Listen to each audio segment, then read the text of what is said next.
Hi guys! Magluto na pud ko og panihapon. So ang amuang dinner karon pancake. So typical Dutch way of pancake kay kanang dili siya tamis. So dili nila at gugangan og sugar. So only milk, 850 milliliter of milk, 1 cup of flour,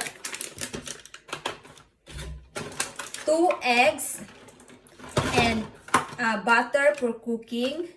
And normally Dutch people like to have pancake with ham or bacon or cheese with mushroom. So ingon ana ang Dutch pancake. So sometimes they will also add with powdered sugar or jam later.